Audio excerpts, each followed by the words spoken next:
Hi, my name is Ralf Friedrichs. I'm an addiction recovery coach, a life coach, and the host of this show, To Take Your Life Back Today radio show. You can see a video version of this if you go to YouTube under channel Take Your Life Back Today show.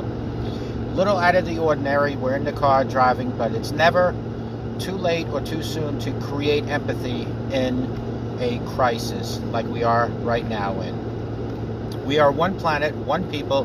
This isn't a view, it's a fact. It's most pragmatic social organization principle possible. Friends, just as all of us are, or all of us will be, the necessity to help each other is very important. We also need to isolate each other from people that we might not know, and we need to always show empathy. One thing about a pandemic, it's inclusive. We cannot survive it, move beyond it by protecting merely some people. We have to protect every person. Of all the disruption, paradox, and chaos that have been unleashed by the coronavirus, this is the most stunning. It has something to teach us that we could never, ever learn on our own. Our God, we are one planet, one people. We are all God's children, and we have to start acting that way. It's not about you and me, it's about us.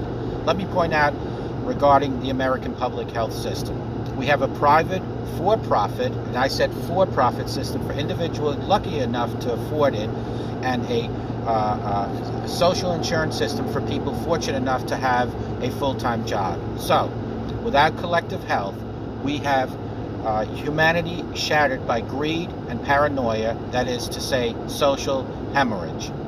At their best, both systems respond to the needs of individuals rather than the needs of the public as a whole. In America, the word public, as in public health, public education, or public welfare, means a sum of total of individuals' needs, not a common good. But health equals wholeness. Without collective health, we have humanity shattered by greed and paranoia, that is to say, social hemorrhage. And I repeat that twice because it's so important.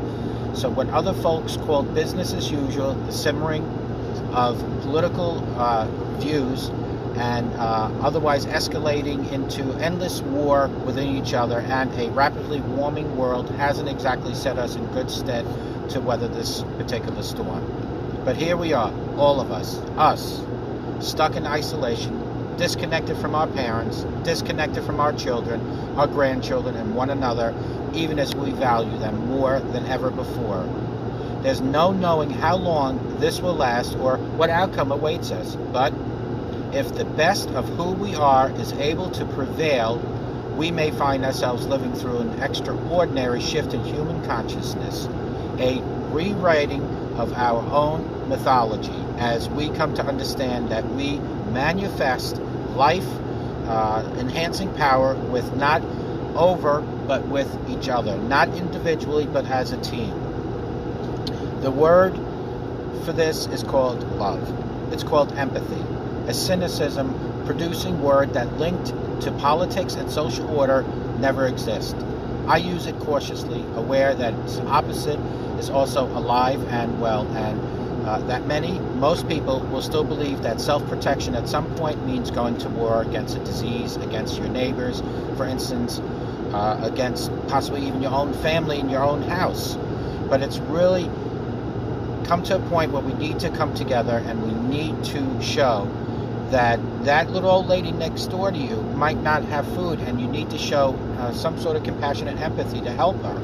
Or it could be a person down the road, or maybe the guy sitting at the corner of your street with a beer in their hand. We have to start working together as a team.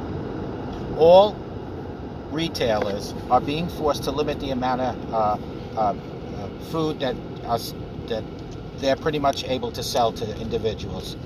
So for you folks watching me, and I am pointing my finger at you, if you're out there and you're buying all this perishable, not perishable items in excess form, maybe it's about time that you start thinking that there are people that also need what you're buying so much of that you either stock in your house for the next possible disease that comes along, or you're going to sell it on the side.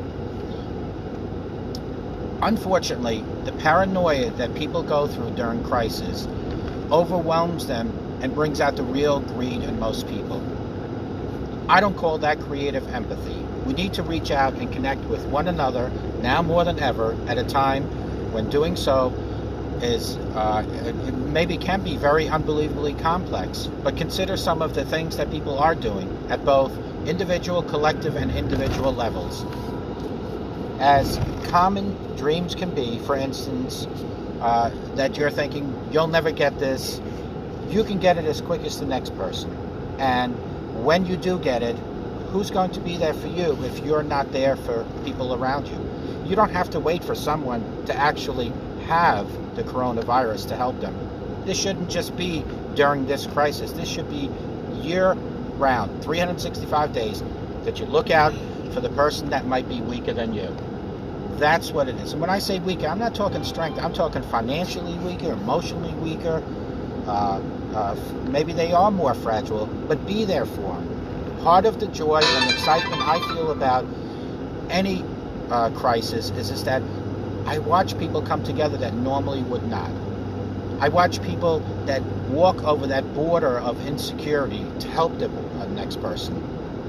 Start today to help the people that are in your neighborhood, to help the people that might be in your church, and do not wait for them to call you to come to you. Go to them. Extend your arm, your hand, and open their doors, even if it's only temporarily. Open your doors as well as their doors, and show them that you are indeed one of God's children, because it's all about helping each other. This video is not for you. This video is not for me. This video is for us, and that's how your mentality in life should be. It's all about teamwork. Thanks for watching me. Call me at 844-405-HELP, because together we can help each other take our lives back. Be good to yourselves. Be good to each other. And remember, a simple smile, a loaf of bread, a roll of toilet paper can make somebody else's life, right now especially, can make their life a little easier. And you know what? You never know. It can make your life a lot better. May God bless each and every one of you. And remember, God truly loves you. And never forget that. And we'll talk to you guys soon. Take good care. And we'll talk to you tomorrow. Bye-bye.